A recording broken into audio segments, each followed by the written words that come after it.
हमारी आज की कहानी की शुरुआत जूलिया और आस्कर दो साइंटिस्टों से होती है जो बर्फीले इलाकों में प्रयोग कर रहे हैं। वे पानी में बम डालकर धमाके कर रहे थे। तभी हेडक्वार्टर से चेतावनी मिली, एक खतरनाक तूफान उनकी ओर बढ़ रहा है। पास ही एक रूसी सबमरीन ने अजीब तेज आवाजें सुनी और नोटिस किया कि लहरें नीचे से ऊपर उठ रही हैं। जूलिया के स्कैनर्स गड़बड़ाने लगे और आसपास की बर्फ टूटने लगी। जूलिया जल्दी जल्दी अपने रिसर्च पेपर्स लेने लगी, मगर आस्कर उसे खींचकर स्नो मोबाइल तक लाया। सबमरीन के कैप्टन को एहसास हुआ कि यह आवाज किसी जीव की है। वे बचने की कोशिश कर रहे थे, तभी पानी के अंदर कुछ विशाल चीज से टकरा गए। ऊपर जूलिया और आस्कर भाग रहे थे, मगर बर्फ टूटती जा रही थी। सोनो मोबाइल नष्ट हो गई, कैंप उजड़ गया और कई साइंटिस्ट डूब गए। सबमरीन को भारी नुकसान हुआ। लोग अपनी जगह पर टिके रहने की कोशिश कर रहे थे। फायरिंग के बाद रोशनी में विशाल टेंटिकल्स दिखाई दिए। टक्कर से एक आदमी घायल होकर बेहोश हो गया। डूबने से पहले एक ऑफिसर ने इमरजेंसी सिग्नल भेजा। यह सबमरीन जरूरी हथियारों से लैस थी, इसलिए रूसी नेवी ने रेस्क्यू मिशन भेजा, जिसकी कमान विक्टोर को मिली, जो कैप्टन का भाई था। परिवार चिंतित था कि विक्टोर भी लापता न हो जाए। मां ने उसे पिता की खड़ी दी, कहते हुए कि यह उसकी रक्षा करेगी। मिशन पर विक्टोर को पता चला कि पिता के पुराने दोस्त एडमिरल ओलेस्की भी साथ हैं। इस पर वह चिंतित था कि उनकी उम्र इस मिशन के लिए ज्यादा है। सबमरीन पर चढ़ते ही क्रू मेंबर शिकायत करने लगे कि छुट्टी से अचानक बुला लिया गया। दूसरी ओर जूलिया और आस्कर तूफान में भटक रहे थे। सिग्नल पकड़ने की कोशिश में जूलिया खाई में गिरने ही वाली थी, पर आस्कर ने उसे बचा लिया। जूलिया को आयल रिंग का सिग्नल मिला और कॉल की, मगर शोर के कारण बात नहीं हो पाई। थोड़ी देर में सिग्नल चला गया। थके हुए आस्कर ने फ्लेयर गन चलाई और जमीन पर बैठ गया। अगली सुबह सबमरीन लापता सबमरीन की लोकेशन पर पहुंची। तैयारी के बीच टीम पानी में उतरी। जहाज पर क्रू ने देखा कि अलास्की विक्टोर को एक प्राइवेट रूम में ले गया, जहां सीनियर ऑफिसर्स को एक रिपोर्ट दी गई, जिसे पढ़कर सब परेशान हो गए। जल्द ही लापता सबमरीन को लेकर अफवाहें फैलने लगी। उधर जूलिया और आस्कर को बर्फ में फंसी एक बुई मिली, जो आसपास के इलाकों को सिग्नल भेजती है। उन्हें उम्मीद जागी और वे वहीं रुक गए। सबमरीन ने बुई का सिग्नल पकड़ा और उस दिशा में बढ़ी। तभी बहुत सी व्हेल्स ने उन्हें घेर लिया। क्रू ने बिना चोट पहुंचाए आगे बढ़ने की कोशिश की, लेकिन एक व्हेल स्क्रू हेड से टकरा गई। ओलेस्की ने सोनार चालू करने का आदेश दिया, जिस पर विक्टोर सहमत नहीं था। सोनार एक्टिवेट होते ही वेल्स दूर गईं, पर तुरंत लौट आईं। फिर अचानक सभी वेल्स भाग गईं। गहराई से लो फ्रिक्वेंसी आवाजें आ रही थी और समुद्र का तल ऊपर उठने लगा था। अंधेरे में एक विशाल टेंटिकल्स ने एक व्हेल को मार डाला। क्रू को आवाज सुना ही नहीं दी, मगर रडार ने चेतावनी दी कि एक विशाल जीव टकराने वाला है। ओलेस्की ने फायर का आदेश दिया, पर विक्टोर ने विरोध कर सबमरीन को बर्फ की दरार में छुपा दिया। जहाज टकराने से हिल रहा था और रडार की आवाज बढ़ रही थी, जिससे हेडफोन लगाए क्रू के कान दुखने लगे। रास्ता बंद होने पर उन्हें रुकना पड़ा और पीछा करने वाला जीव चला गया। डैमेज जांच के बाद ओलेस्की ने विक्टोर को रिस्क लेने पर डांटा और सतह पर जाने का फैसला हुआ। पत्थरों के पास जमे जूलिया और आस्कर ने बर्फ टूटने की आवाज सुनी। सबमरीन सतह पर आई। क्रू ने उन्हें देखा और सुना, हालांकि वे लापता सबमरीन के लोग नहीं थे। ओलेस्की ने शक कर उन्हें छोड़ने का सुझाव दिया, लेकिन विक्टोर ने दया दिखाकर उन्हें जहाज पर ले लिया। मरम्मत पूरी होते ही सबमरीन फिर से पानी में गई और बुई के पास सर्च शुरू हुआ। मेडिकल चेकअप के बाद जूलिया और आस्कर को खाना मिला। विक्टोर ने मैप दिखाकर उन्हें कैंप की लोकेशन और कोई अजीब घटना पूछी। जूलिया ने बताया कि वहां बड़े धमाके हुए थे, जिससे विक्टोर को शक हुआ कि यही उसके भाई के सबमरीन के डूबने का कारण है। क्रू आगे की योजना पर चर्चा कर रहा था, लेकिन ओलेस्की ने खतरे की संभावना के चलते वापस लौटने की सलाह दी। विक्टोर ने आदेश दिया कि सबमरीन जूलिया के कैंप की ओर बढ़े। ओलेस्की ने चेतावनी दी कि यह उसकी दूसरी गलती है, तीसरी पर सब खत्म हो जाएगा। विक्टोर ने कहा कि उन्हें जल्दी करनी होगी, क्योंकि अगर दूसरा सबमरीन में कोई जिंदा है तो ऑक्सीजन कम बची होगी। तभी जूलिया को अजीब आवाज सुनाई दी, जिसे आस्कर ने सोनार बताया। खोज के दौरान रडार ने दिखाया कि अजीब दुश्मन फिर उनका पीछा कर रहा है। विक्टोर ने छुपने की जगह खोजने को कहा, लेकिन पास में सिर्फ एक आयो रिग थी। सतह पर आने की तैयारी के दौरान रिग के वर्कर्स ने समुद्र से उठने वाले विशाल टेंटिकल्स देखे और अलार्म बजा दिया। टेंटिकल से रिंग पर हमला कर उसे तबाह करना शुरू कर दिया। कई धमाके हुए और वर्कर्स के पास भागने की जगह नहीं रही। कांटेक्ट टूटने पर विक्टर ने पेरिस्कोप से देखा और पूरे क्रू को दिखाया कि उनका दुश्मन कितना विशाल है। ट्रिक खत्म होते ही मास्टर फिर सबमरीन का पीछा करने लगा, जिससे उन्हें तुरंत दिशा बदलनी पड़ी। ओलेंस्की ने कहा कि यह विक्टर की तीसरी गलती और कमान खुद संभाल ली। उसने 2 टारपीडो दागने का आदेश दिया जो लक्ष्य पर लगे, पर मास्टर मरा नहीं और गुस्से में आगे बढ़ा।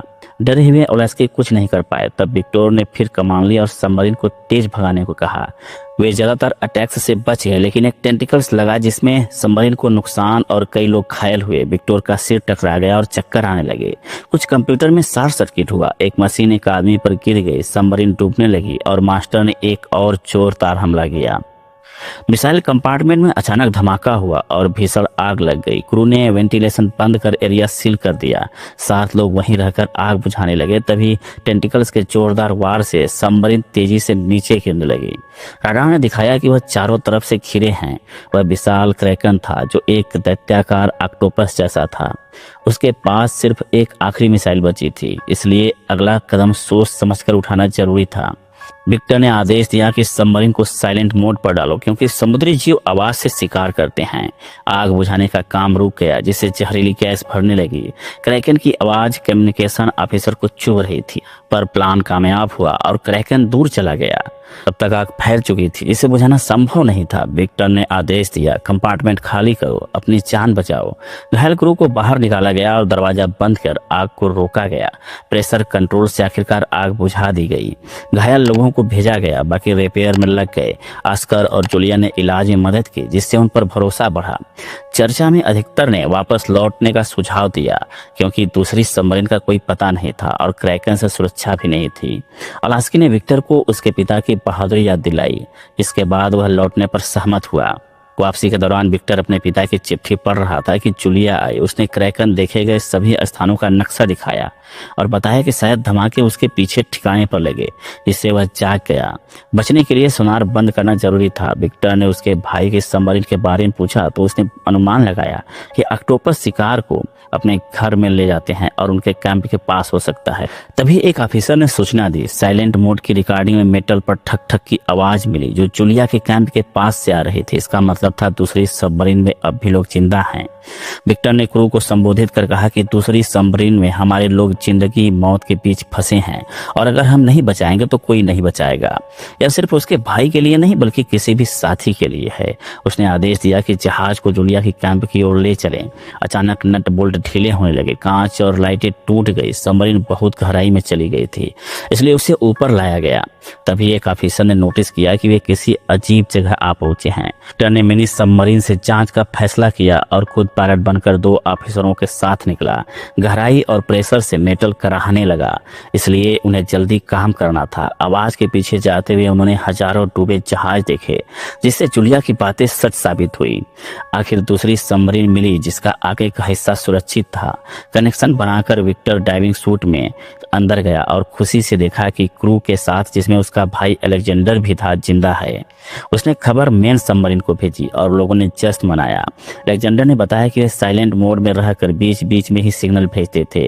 जितने लोग फिट हो सकते थे उन्हीं मिनी सबमरीन में भेजा गया।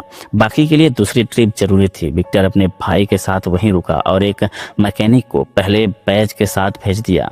ट्रैकर लगाने के बाद उन्हें एहसास हुआ कि क्रैकन भी सिग्नल पकड़ सकता है, तो इसे बंद कर दिया गया। पहला बैच सुरक्षित मेन सबमरीन पहुंचा और उनका इलाज शुरू हुआ।